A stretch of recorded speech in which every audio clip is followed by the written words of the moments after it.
I'd like to give the floor to Ulf Dahlström. Now, Ulf has been interested in frequency, vibration, and energy since a young boy. He's rigorously studied Victor Schauberger's implosion technology and how to apply it to benefit our environment and our community.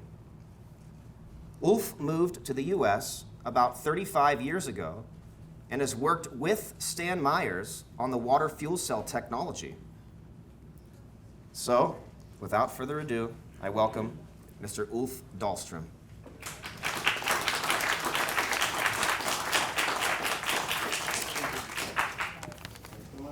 Okay. Everybody doing okay this morning? Great.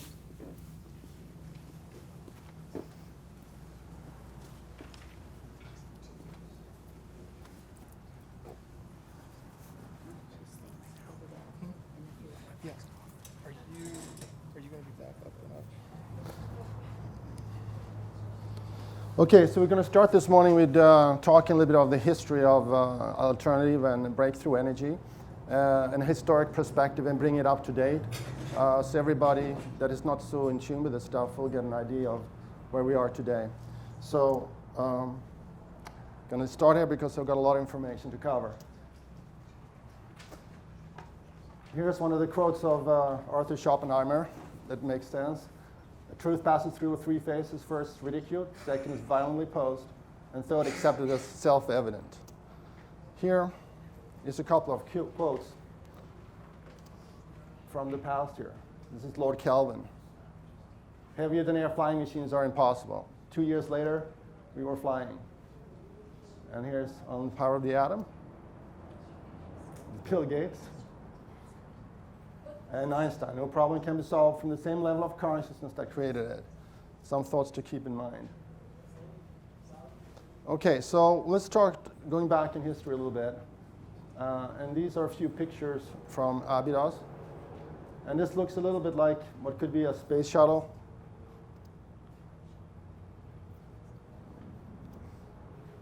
And here also carved in stone looks like could be a helicopter maybe. Here's a close-up of that. You can see here on this carving that there are things that's a symbol of very advanced technology that was all the way back then.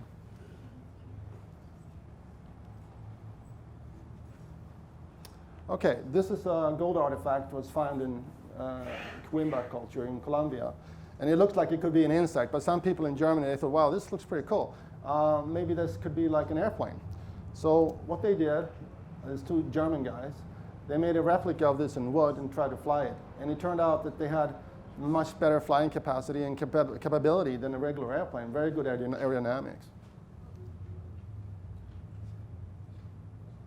This is Robert Patterson. He came up with something called a vortex antenna. And he said he decoded this from this old statue, a Dogo statue from Japan. And based on that, he built this device. And a lot of people have been replicated that around the world. They have drawings that you can get. You can place this on the top of your car.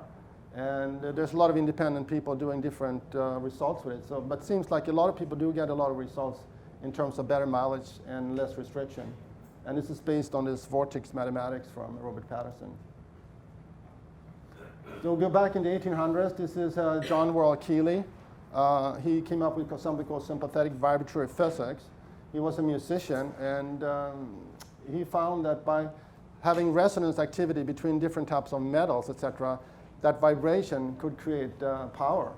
One of the things he created was this little gold thing you see here that was stolen not too long ago. But with that, he could just put a few drops of water into the thing, and with that, create what was called now an implosion or cavitation, and you can get power out of that. And this today is Dale Pond, and he's working, one of the guys that knows the most on Keely technology. He has tried to replicate this, what's called a dynasphere. And as you can see here, it's a round thing and it has little notes on it like whistles.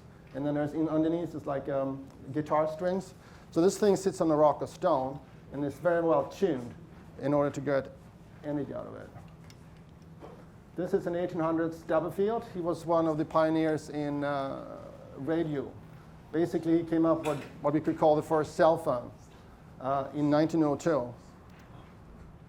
In this picture you can see Nikola Tesla there where the arrow is, and then he's having his first experiment where they put this little thing, stuck it into the ground, and then they picked it up several miles further out in another field and was using Earth as a conductor for transmission of this phone. And so we need to go over Tesla, one of the major geniuses of this era, and he built a lot of things. So we're going to look at a little clip here.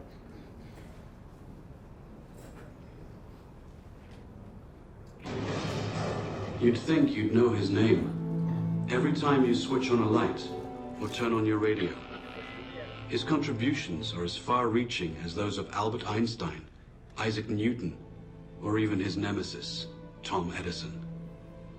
This mysterious, tall, dark Serbian invented alternating current, wireless communication, the modern electric motor, basic laser and radar technology, X-rays, neon, robotics, remote control and cellular technology, and even Star Wars tactical warfare, all over 100 years ago. Yet today, who's ever heard of Nikola Tesla? How could history overlook such an incredible legacy? This fantastic structure was the very culmination of Tesla's vision to create a worldwide communication system for sending sound and pictures. The primary goal was to beat Marconi for the honor of delivering the world's first transatlantic wireless signal. By no accident, Tesla's grand project was to be financed by the devil himself, J.P. Morgan. The system could also electrify the world. Wardenclyffe would provide limitless, free energy everywhere for everybody. So this project with water, this transmission tower that was in New York, they stopped the funding, they took down the tower. The reason probably was that not only could it send information, but it could send energy. The idea was to send limitless free energy over to Europe. But there's a lot of people now working on trying to redo this. This is Henry T. Morey. He created a device that was pulling in energy from the environment with an antenna and then grounding it. And he had a special device inside of this box. And a lot of scientists and even governments were there to look in his device. And he had 100 100-watt lamps that he was lighting up. They even tried this device up in an airplane. Unfortunately, it didn't come onto the market because one of the people he worked with actually came into his lab and crashed his unit. He was never able to replicate it. His son is in the process of trying to do something to bring this technology back out right now. Then we have Victor Schauberger from Austria. He was a forester, and he studied water. On this picture, you see his home heating device, which is an implosion device of water. And the water just goes into a centripetal motion, and he was able to extract electricity from the water itself without a battery. Today, this is Jörg Schauberger, his grandson, and they have the Pythagoras Kepler Schauberger Institute in Bad Ischl in Austria, and they're doing conferences, and I actually went to one in August this year. We're promoting Victor Schauberger's work, and a lot of research around the world comes together and works on this stuff. Here's John Searle. There's going to be a lot of people here talking more about John Searle. A long, long time ago, he started this project, and so we're going to go into a little bit on his Searle energy machine here, generator. This is just a little animation showing these magnets that comes in a circle, and the way it works is kind of extracts electricity using these magnets in a specific way. So we're going to look at the real device here.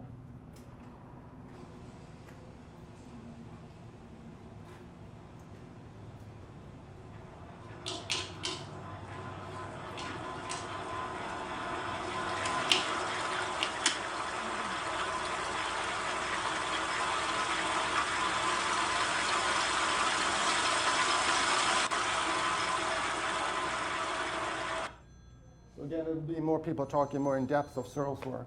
This is Joseph Wesley Newman. He was famous for his energy machine, which used a lot of copper coil, and then he had a rotated magnet in the middle. He's gone beyond that now and created some more fantastic things. He went all the way to the Supreme Court to try to bring this over unity type of things into the patent office, but was rejected. He did get a patent in South Africa, and today he's working on this. He's got a big, huge machine that is powering with like a 9-volt battery. So he's still doing stuff today. Paul Bowman did Testatica machines. This is a guy in Switzerland. He's passed on now, but he created a little machine. They call it the Testatica machine. It's in Methanita outside of Bern. This machine was extracting energy from static electricity in the air and converting it into electrical energy. There might be something more to it. Here's a couple more pictures of these devices. And I had a friend that went over there to check it out from the university, and they could see that it's actually working. They still have them today, but they are in a sort of religious fraternity. As far as I know, they haven't done anything to bring this into the marketplace. Then we have Bruce De Palma.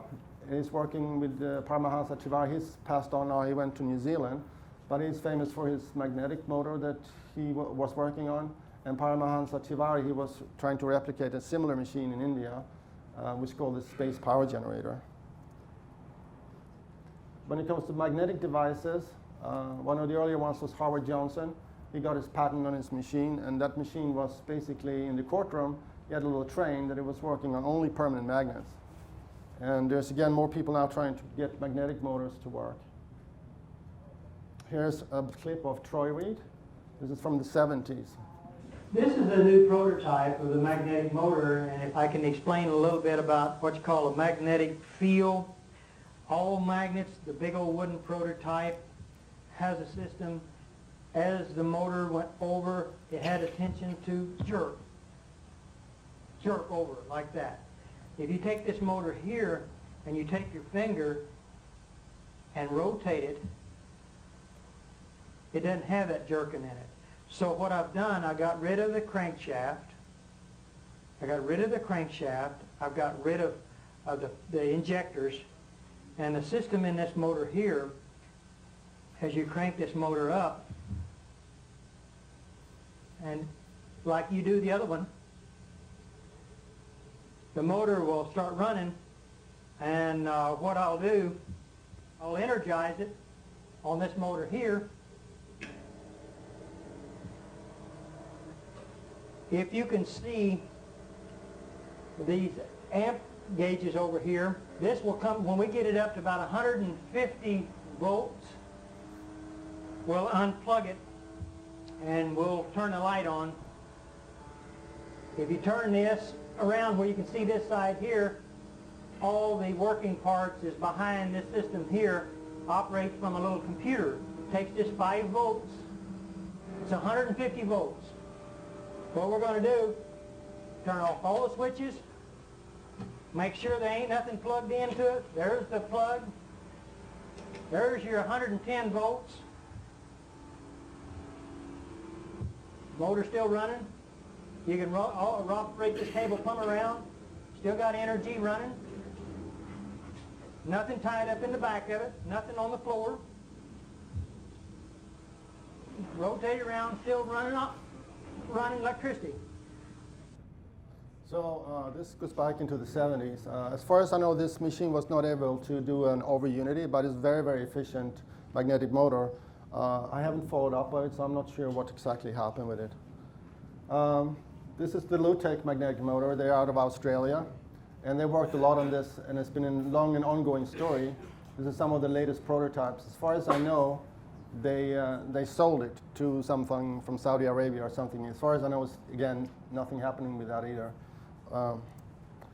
Another magnetic motor, this is Mohammed Yildiz, and this is a current thing.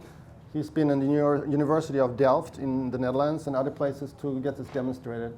And it seems to show that it's have over unity capacity as far as creating more output from this. It's a permanent magnet motor.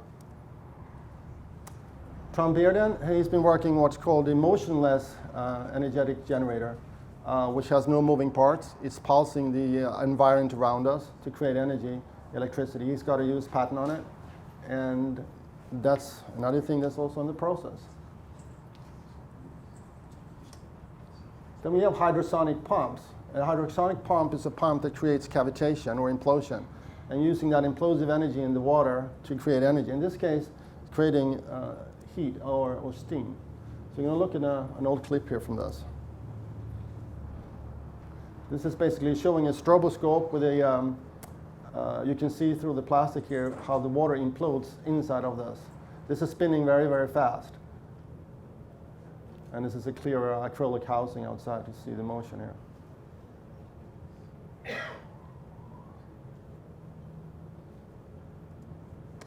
Okay, so now we'll take a look at the real thing. This is also some time ago. What he was trying to do is to capture the intriguing effect he'd noticed in that vibrating boiler pipe and use it to create a totally new water heater, one that works without any heat source. His company now produces what amounts to a well-engineered water hammer. It thumps and smashes the water fed into it, raises the temperature to boiling point or to steam in a matter of seconds to replace household or industrial boilers. Now, they happen to call these machines pumps. What we have is a hydrosonic pump that has a rotor located inside. It's a cylinder that has holes bored in it at specific angles and depths, ranging from a few hundred holes up to a few thousand, depending on whether we're going to make hot water or steam. The key to the machine seems to be the number and the design of the holes in the rotor. Briggs has experimented with many different combinations to get the best results. The rotor fits tightly into a steel chamber with only a very small gap between the two. Water is fed into the gap, and the rotor is spun rapidly by a small electric motor. As it spins, the water is pummeled and hammered through the holes. In seconds, it flows out of the cylinder as hot water or steam. What's so extraordinary about such an ordinary-looking machine is the claim that it is more than 100% efficient.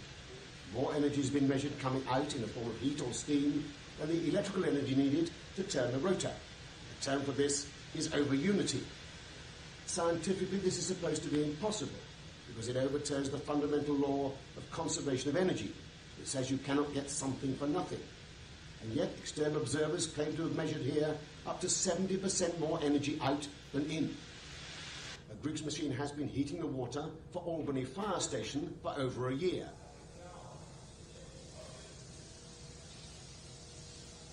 Right after our initial installation, we measured the output with Jim's team, representatives from a local university, one of our local power companies, and we were all astounded with the output.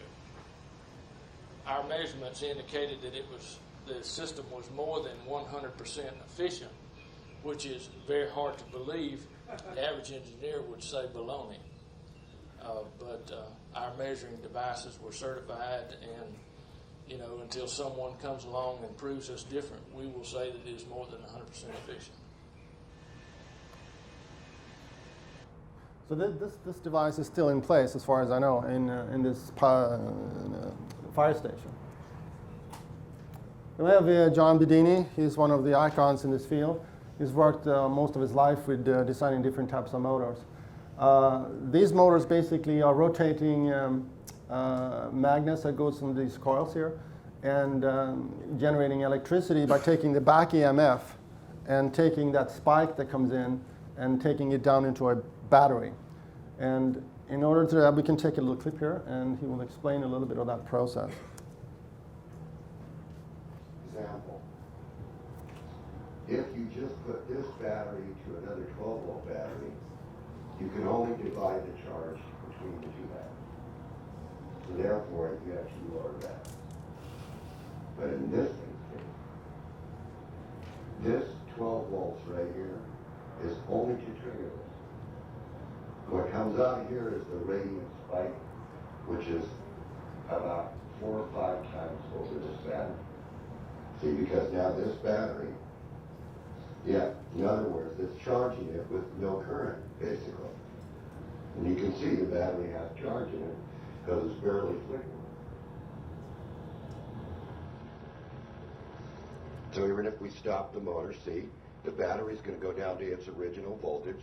If we start the motor, you can see the pulsing process starts and the lights start to grow brighter. So, where is this energy, right? Where's this energy coming from? Well, it's coming from the collapsing magnetic fields, right, which produce a radiant spike. And see, most engineers would take this circuit and short that out because it's not necessary. So they throw away the radiant. That way, if they throw away the radiant energy and don't capture that radiant energy, what happens to this battery is it just gets depleted. Since radiant energy doesn't care, you might as well just stack up as many batteries as you can and charge them all. Since it doesn't care how many there are. That's why all the machines I've always shown have shown one primary battery and 4 parallels behind it. You know, at any point in time when my primary is exhausted, I can pull one out of the 4 and put it back there and insert the other one back in. I can loop this system.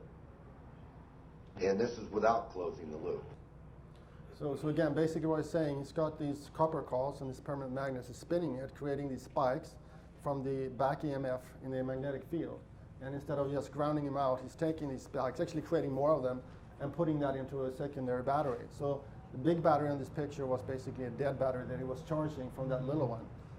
And also what he's saying, you could charge maybe 10 of them, it doesn't matter, from this little one, and then you can circle them.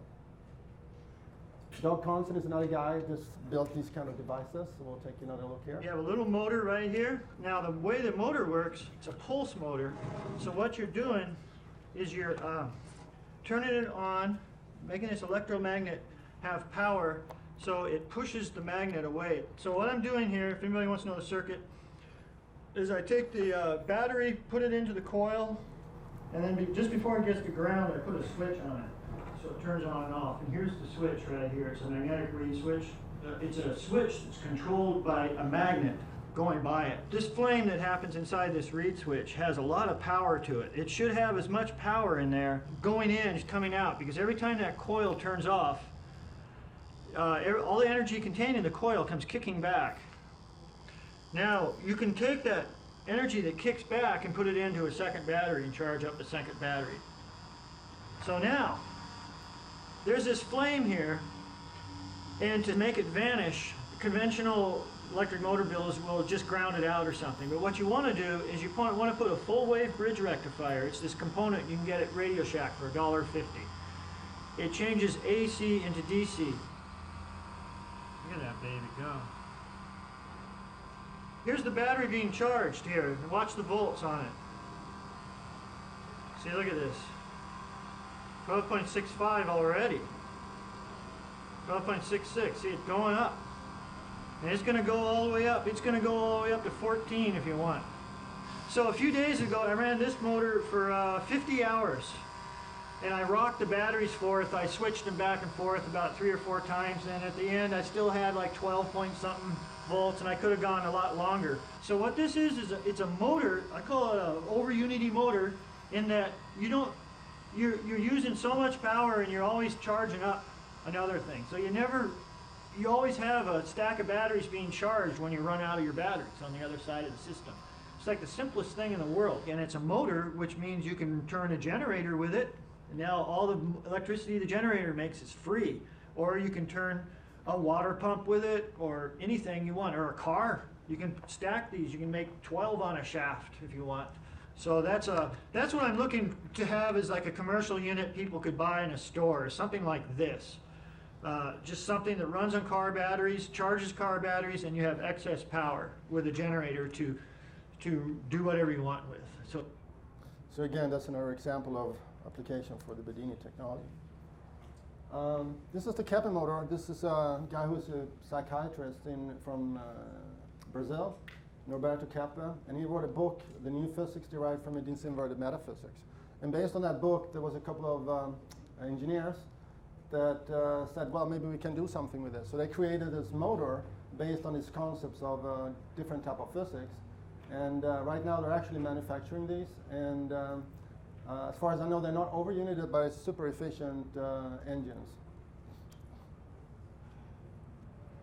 Then we have Andrea Rossi with the ECAT. That's a catalytic type of process that takes one type of material and turns it into something else. In this case, the fusion of atomic nuclei of nickel to hydrogen. Some people refer to this as cold fusion. or LENR, low emission nuclear radiation. And this is also something that's coming into production pretty soon and has been independently studied in different countries and universities, etc. Looks very promising. And so here we're going to look at a couple of more things. This is more a conventional type of technology, but it's kind of out of the box. This is using what's called a Fresnel lens to focus the energy from the sun and then harnessing this energy in a little different ways. So we're going to see how this works. The sun energy comes in, focuses into a central point, which has what's called exchanges the heat into electricity. This is something that BMW, I think, and Mercedes is working on, taking the excess heat from the exhaust pipe and then turning that into electricity to power the generator, etc., not having to use the battery.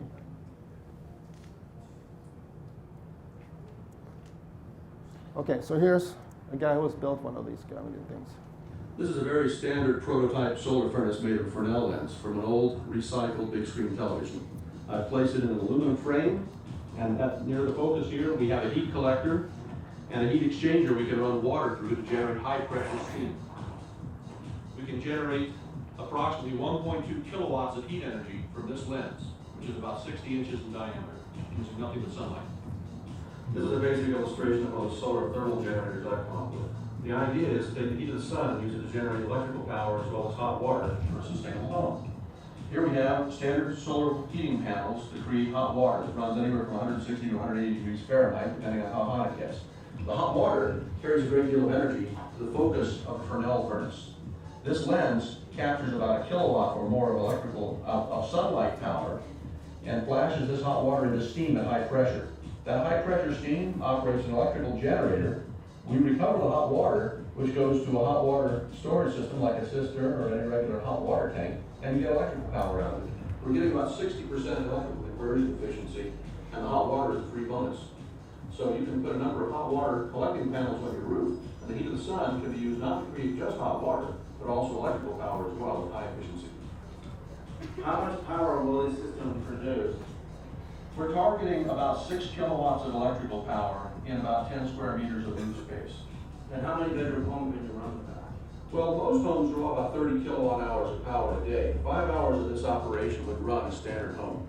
However, with 6 kilowatts in most earthships, which are far more conservative, you'd have more electrical power than you'll ever need. And what about recharging an electric car? Is 6 kilowatts enough to do like a 3-bedroom home and recharge an electric car? If you're in a very conservative home, yes, you can easily recharge a car. Nothing prevents you from putting more of these panels on the roof and collecting more energy. We can use this for heating by running the hot water through the floor if you have a radiant heating system. We can use it for lighting by using fiber optics to pipe the light inside your house so you don't have to cut holes in the roof to get the lighting inside. And affordability? We're looking at a payoff of 3 to 5 years, about $6,000 to $8,000 for a system like this. Okay, so that's something that anybody could pretty much do right now. These guys from MIT has come up with the solar concentrations, which is kind of different from the normal photovoltaic in the sense that they're actually capturing the sun in the windows of the house. And then it kind of brings that photon energy into the sides of the window.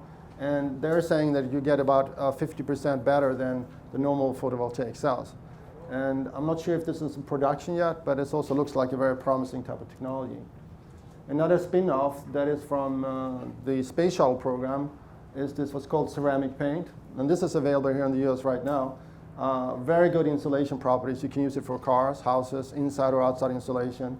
It's a very, very cheap way of creating good insulation. This guy is out of Germany. He's come up with the concept of taking wind and solar in the same unit and actually create a specific type of polymer where you can catch the sun and convert that into electricity as well as wind. And so we're going to take a look here on a little clip from this as well. Evolutionary applications for solar energy. Our fluoropolymer encapsulation technology with a fluoropolymer surface enable us to impress in the surface our dendrite structure in the nanometer design.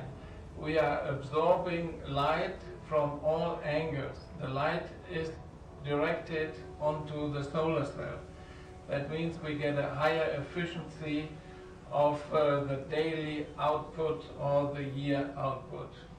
The second point is that with this dendrite structure, the surface is dirt rejecting and self-cleaning. In '95, I started to integrate photovoltaic into architecture, especially in solar tiles. We integrate photovoltaic in architecture as solar tiles, as solar slates, as solar shingles, or as solar walls.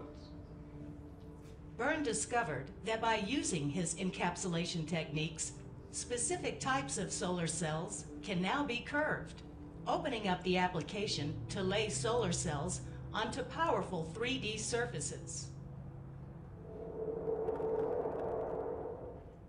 Byrne recognized that he could now integrate solar and wind generation, but for him, that was not enough. He turned his attention to reconceptualizing wind turbines to eliminate their liabilities, optimize their productivity, and make them beautiful. Manufacturing. With the new modifications of the bay door design entering into the manufacturing process, Blue Energy expects several models in production by summer 2007. Model sizes are being designed from 2 kilowatts for a home to 5 kilowatts for a large home or small business, and 8 kilowatts for commercial and industrial application. Electricity can be produced simultaneously by both the wind-turned generator and the solar cells. It can generate electricity on a calm, sunny day or at night with only a light breeze, starting at 4 miles per hour. And even during violent storms, it's power rated at winds up to 90 miles per hour. Ground installation is optimal, requiring only a small crew and no crane. An inverter is included in the self-contained unit, delivering 120 and 240 volt alternating current into a building or net metered directly into the electrical grid. Okay. This is another company here out of California called NanoSolar. They come up with a way of creating a very thin material where you can actually put it on a car or house, etc. They're now having a manufacturing plant in Germany, and they're booked up, I think, for a year. So we're going to just have a little clip here too, explaining this process. California-based NanoSolar is one of the ideas for this field. Instead of making solar cells on bulky, expensive silicon wafers, the company has developed a light-conducting ink that's spread on a material that looks like foil. What we've developed are inexpensive techniques based on printing. Chris Eberspacher is one of the lead researchers. On your left is a piece of bare metal foil. On your right is a piece of foil that has been coated with a thin semiconductor layer to convert sunlight directly into electricity. It's thin, flexible, and here's the key. It rolls off the presses in long strips. Well, we're headed toward our large non-vacuum printing technology, and the right mental image is one of a large printing press, for example, like newspaper printing. The strips can then be cut to any length and stuck to roofs, sidewalks, you name it. So anyway, this is a very affordable way to create solar energy, and it's pretty much available right now. Okay, water as fuel. This is something I've been working with for most of my life. So we're going to look at a couple of things here. Stan Meyer is a guy I worked with for 3 years in the end of the 80s, beginning of the 90s, for about 3 years. And he's pretty famous for running a car on water, but he's done a lot of other things as well. So here's just a little clip of that. He is currently modifying a beach buggy to run on nothing but water. It doesn't have a petrol tank or even a hydrogen container. It has just a tank of water. He's invented a device called a water splitter to replace the spark plug. As the water is injected into the engine, Meyer claims it's fractured into hydrogen and oxygen, and then burned as fuel. Meyer is working on a kit to modify any engine. He hopes to demonstrate it on this car within 12 months. And of course, the blessing to the use of the water as a fuel source, that on combustion, the byproduct is water mist. So we're even solving the environmental pollution problem at the same time that we're using water to maintain the industrial basis of the world. Okay, so I'm going to throw a little bit of the history here. That's me in the car there. That's Stan Meyer on the left. That's Steve Meyer, his twin brother on the right. And Rick Schneider is in the middle there. We had an airstrip in Ohio that we were using for testing. That airplane there is an Alaskan Bushmaster that belonged to Rick and had a rotary engine from a car on it that we also tried to retrofit to run on water. Again, me on the car there. And this is the airplane. Here is some applications. This to the left here, we also had an air commander, which is like a Learjet, which is more simple to retrofit because of the injectors that's already in the airplane. There's the car. We also had a stock Corvette that we were trying to retrofit. And there's the rotary engine from the airplane there. Some more picture of the car. You can see the electronics in the beginning where we're trying to tune the electronics for each firing cycle of the engine. This is a dune buggy. This is the water tank. This is the gas processor that processes the gas. And this is the water tank where we had two stainless steel things on each side of this thing, which basically takes the water molecule, this dielectric, and then you bounce it back and forth by flipping the voltage. And when you do that fast enough, the kinetic energy from the water molecule starts heating up the water. And with this VIC circuit, the voltage intensifier circuit, he was able to do that without using almost any current. So you wouldn't have to have chemicals in the water. So the red one here is the water coming into the injectors, and then the high pulse voltage coming into the injector there. And in the end of this process, the idea was to have the whole process happening in the injector itself. So you're not having an explosive stored hydrogen in the car, but everything would happen on demand.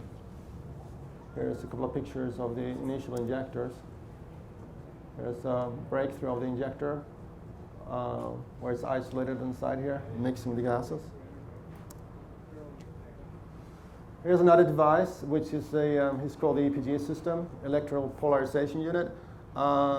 Basically, this is like a donut form thing that's hollow, and inside of it, he was able to create a magnetic gas at room temperature.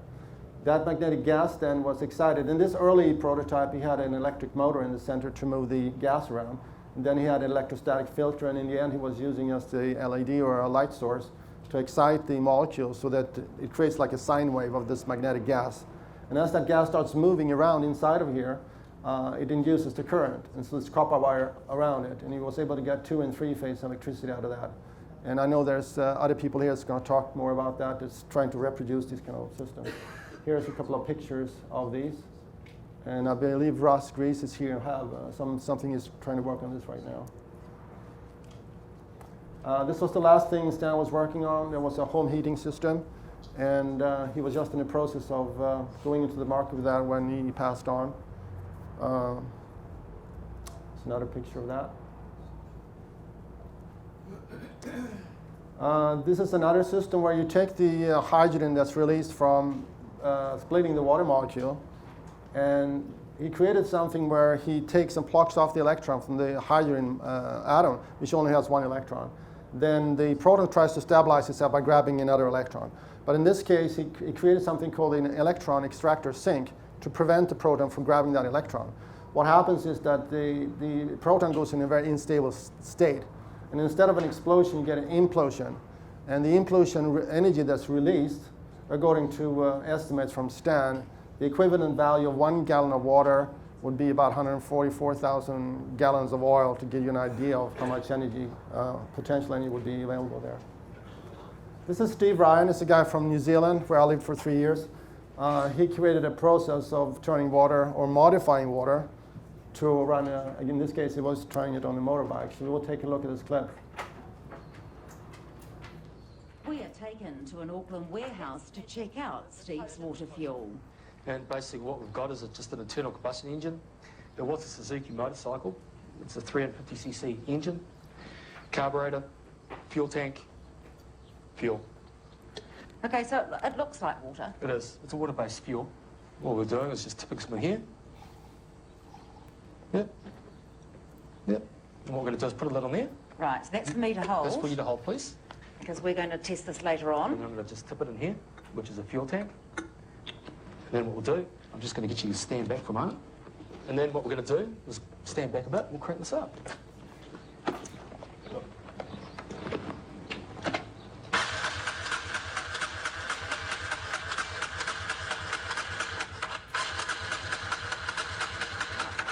baby.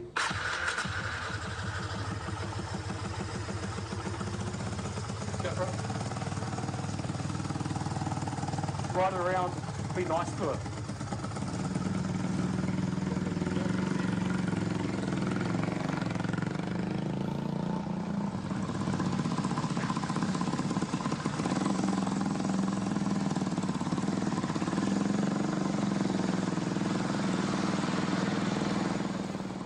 What did I just say? You saw a bike run on water, on a water-based fuel. People would say that you're joking. Yeah. It can't happen. They're entitled to their opinion. And that's at the end of the day, it doesn't matter what someone says, it's happening. So it's water, you've changed the structure of the water, but you haven't added anything, like there's no hidden petrol in No, here? there's no petroleum, no carbons, no. Steve Ryan says the fuel is the invention. There's nothing particularly new about the bike, apart from a simple modification of the carburettor. These two here? So we got an independent mechanic to check it out. Steve Mason from Albany Toyota. Well, there's no alternative fuel supply anywhere, actually, because it's all going in straight into the top here. So there's, well, for one, there's no room to put anything else. So, Steve, in your experience with this bike, you've said that there's nothing unusual about it. What would you say if we said that he's putting basically water in here? Well, without seeing it, I wouldn't believe it for a start. So is Steve Ryan's fuel one that could change the world? Or is he carrying out some sort of elaborate hoax? Just last week, he decided he would give us a bit more of a clue about how he makes his fuel. Yes, that's New Zealand water. Sweet. So what we're going to do is we're just going to, I'll hold it, and you can just tip it in. The water goes into this box and 20 minutes later it comes out the other end. You put these two wires together. A couple of wires together. We were allowed to look inside to observe the secret process, but weren't allowed to show you. We can confirm there was no hidden battery, no electricity, no sign of any other liquid. Put it into the little tank, which is definitely empty. So, in it goes. I poured the fuel into the bike and then saw the bike drive off.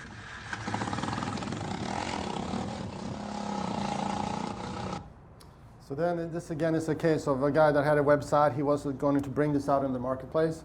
Right now I think the website is down. We haven't heard anything about what happened with this stuff. There's a guy also in Japan, Dr. Umasa. He has created something that is like the secondary gas of what's called a brown gas process, where you split up the water in an electrolytic process. But there's a secondary type of gas coming out of it if you do it in a specific way, within exciting the water in a specific vibration. And this is what he's done. So we're going to, again, run a clip here. This is the electric generator. Use of this new type of fuel called hydrogen-oxygen gas can reportedly cut electricity costs, but can also drastically reduce carbon dioxide emissions. We aim to cut down on CO2 by introducing this generator in all 9 of our buildings. Japan Techno developed it. The firm is based in Tokyo. Ryushin Omasa, the president, has 22 employees. Its core product is the super vibration agitator used for plating. When water is decomposed by an electric current using this agitator, many tiny bubbles made up of oxygen and hydrogen are generated. Omasa wondered whether this gas could be used as a fuel. Because there's oxygen, it's possible to burn without air, and there will be no CO2 emissions. Professor Masahiko Tsuchiya of Tokyo Metropolitan University is currently working on the structural analysis of this gas. It burns when oxygen and hydrogen react, and a chain reaction usually sets off an explosion. With hydrogen-oxygen gas, however, as there are many clusters of water molecules, they prevent the chain reaction. Since it prevents the chain reaction explosion of oxygen and hydrogen, this gas is promising as an extremely stable fuel. Now, experiments are being conducted to use hydrogen-oxygen gas as fuel that can be treated safely. In a study done this year with Tokyo University of Marine Science and Technology, the research team succeeded in making a car that runs on fuel made from a 50% hydrogen-oxygen gas combination and LP gas. Great expectations are pinned on the tiny bubbles generated from water.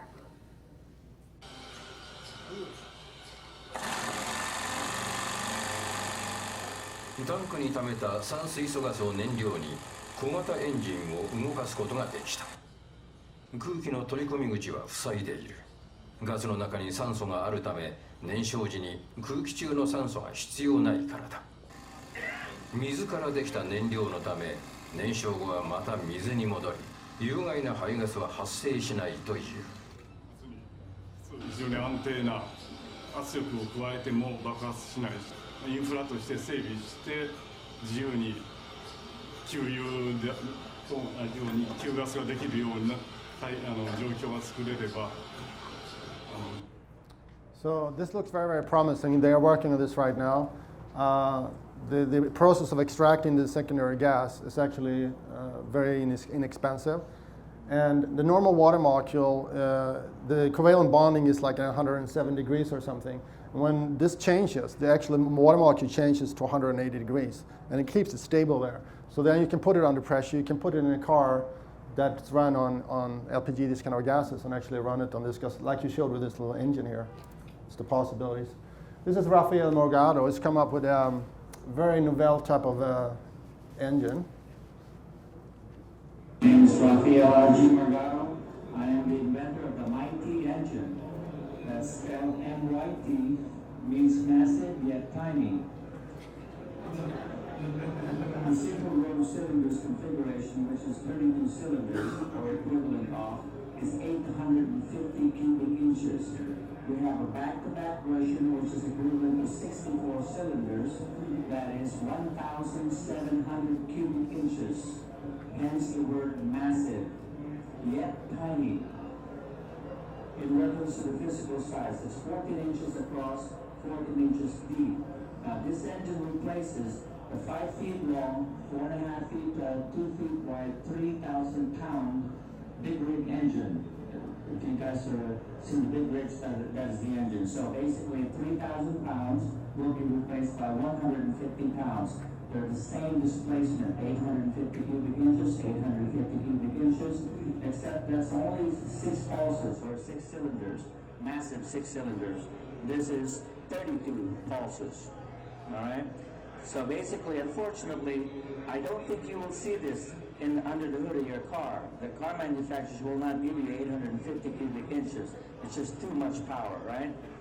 This will be the size of the engine of your car. We take out your V6, your V8 engine, remove about 800 pounds. We give you back 25 pounds at this measurement, 4.5 inch diameter across, 7 inches long. We give you back 25 pounds. We give you 200 to 500 horsepower in performance.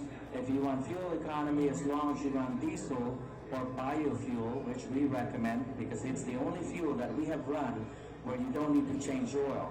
The same fuel lubricates the engine, hence no change oil, okay? And it's cleaner. The farmers of America can plant this fuel, okay?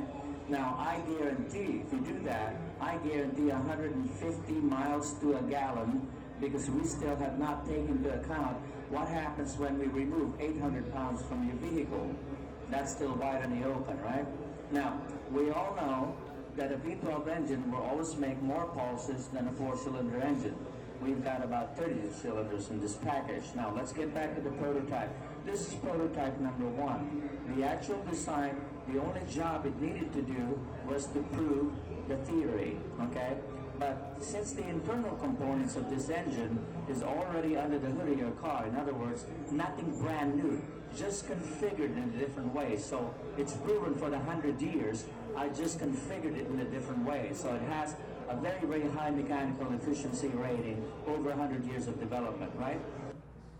So this guy, as far as I know, has got some extra funding, is trying to develop this engine, and that could also be very, very promising. Then we have Paul Pantone, that's been working on this for many, many years.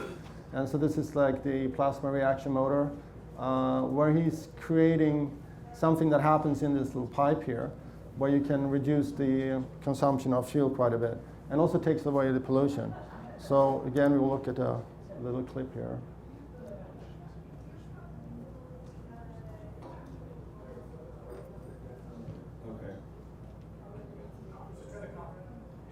That's Paul Pantone up there. Yeah. There you go. Hey, nice and bubbly.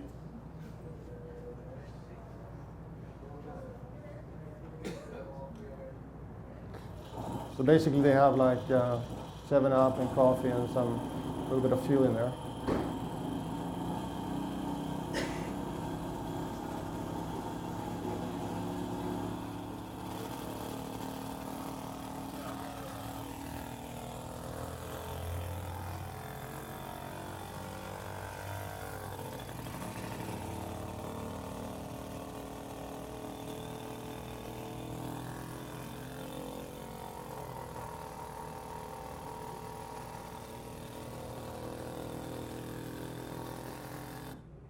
So basically, this has been around for quite some time, but it shows promise in reducing the exhaust and give you better fuel mileage. This definitely is true.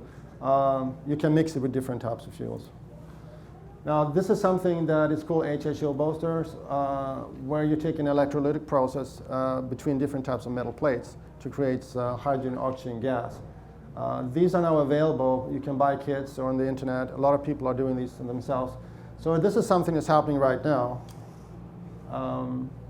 And this is, again, a little clip on that stuff. Officials continue looking into hydrogen as an answer to cutting fuel costs. Tests started last fall. Rock County reporter Brad Jameson tells us with the new technology, the city has some high hopes for the future. What we're going to try and do is displace as much fossil fuel as possible. Since Beloit started looking into hydrogen boosters in November, everything has changed. The electronics controls were not available at that time, and now, I mean, it's almost unheard of to buy one of these units without full electronic controls. The new generation of boosters still uses electricity to separate water into hydrogen and oxygen and burn hydrogen for fuel. But the addition of electronic controls and computers means a more reliable system. The operator gets in, starts it up and goes. There's nothing to adjust. It adjusts automatically. Right now our fuel budget's roughly $710,000, and if we see a 25% savings in fuel, it'll be a little over $177,000 in savings. Officials say a savings of 25% could be modest. One prototype could do far more for heavy-duty machinery. In theory, we could reduce our fuel consumption by 90% on one of the big garbage trucks if this works the way it's designed. If the boosters work, the city will try to equip all 163 vehicles in its fleet for about $400,000. If we could take advantage of some of the stimulus money that the new administration's put out, we hope to pay for most of that. Officials are looking to determine what grants could qualify, but grant funding could still be a long way off. We're definitely going to get the ball rolling. We collect some of the preliminary data and go from there. In Beloit, Brad Jameson, WISC News 3. And Brad tells us the boosters not only increase performance, but officials say it also improves emissions. Now, in one truck, hydrocarbon emissions drop to 0 parts per million when the system is up and running. So again, this is something that we have right now. It's going on. I'm just going to go through very fast because there are a lot of things to cover. This is the acetone anybody can buy, but you have to get chemical clean, 100% clean acetone. You can add a little bit of that to your fuel, and that will also increase your C10 or octane rating and give you a little bit better mileage. This is Krupa. He was trying to come up with a spark plug that's very different. We'll just Again, just look at this clip here. Welcome to the Nightly Automotive Report. I'm John McElroy. Cars and engines have changed a lot over the last 100 years, but not spark plugs. Yet, a local inventor has come up with a new design for spark plugs that allow an engine to run at a 24-to-1 air-fuel ratio. Today, engines run at a 14.7-to-1 ratio. By running an engine with a lot more air, the inventor claims fuel economy can improve by 40% and emissions can drop by that much. And as our Laurel Hess explains, he does it with spark plugs. They're called Firestorm spark plugs. They're the brainchild of Bob Krupa of Farmington Hills-based Century Development International Limited. The technology is the difference in the configuration of the bottom or the power end of the plug. It fires better, it's going to last longer, and in general, it's a change that's been wanting to come for years and years and years. Krupa says another big advantage of the Firestorm spark plugs is that they are environmentally friendly. They almost eliminate emissions, and they drastically increase miles per gallon. This is a slow-motion view of exactly what the Firestorm plug looks like compared to a conventional plug. The plug that you're looking on the right side is the standard spark plug. It has platinum on the center and platinum on the ground. The one on the left side is the new design Firestorm plug. Both are given identical voltage and current, and they're fired in a pressure chamber under nitrogen, and that's the way it runs in the engine, and that's the way you see it. Krupa says when you fire a regular plug, it's like turning on a pen light. When you fire a Firestorm plug, it's like turning on a spotlight. He installed the plugs on this T-Bird. Before the new plugs, the vehicle got 23 miles to the gallon. After the Firestorm plugs were installed, he says, the car got 33 miles to the gallon, a 44% increase. It's going to help the lawnmower industry. It's going to help CAFE. It's going to help emissions, EPA. In general, it's something that's been coming and coming for years, but it's finally here. For the Nightly Automotive Report, I'm Laurel Hess. So what I know happened with this guy, he went to Bosch and tried out the spark plugs, and they were so efficient that Bosch said that it would not make them for him. So he's been trying to find some independent investors to make his own spark plugs. As far as I know, he hasn't found the money to do that yet, but also a promising thing. Another thing people can do is this condensator system. This is the oil that comes in the car that gets recircled into the engine. By dropping out the heavy particles of the oil into this device, you get better mileage and also better, not so much pollution. Another system, you can get a ceramic metal treatment for the engine. Again, it will help lower emissions, make the car run better. Take a quick look here. This is George Weissman with his water torch technology. This is like Brown's gas that he's developed it to a higher degree here. And so here's some of the applications of what this water torch can be used for.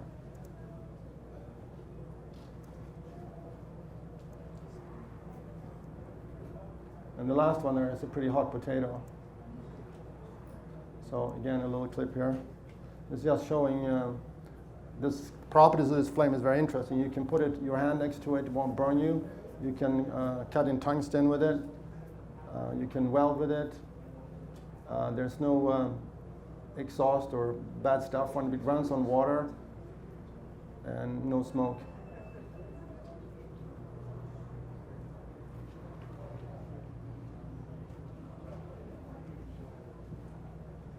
You can see here also when you take it in the water, no problem, it converts back into water.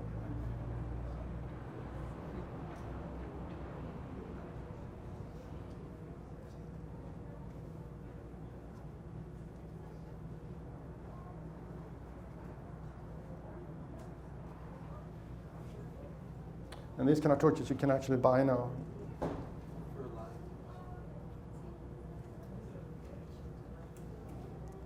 Okay. This is just a fun thing that you can also buy now. It's a little device that you can carry in your backpack or when you're out hiking. And the kinetic motion of when you're moving, even having it in the car when the car is moving, will create electricity enough to power an iPhone or a small device like that. So my time is pretty much out here, so I'm going to just end with some quotes. And Yeah, thank you for your attention.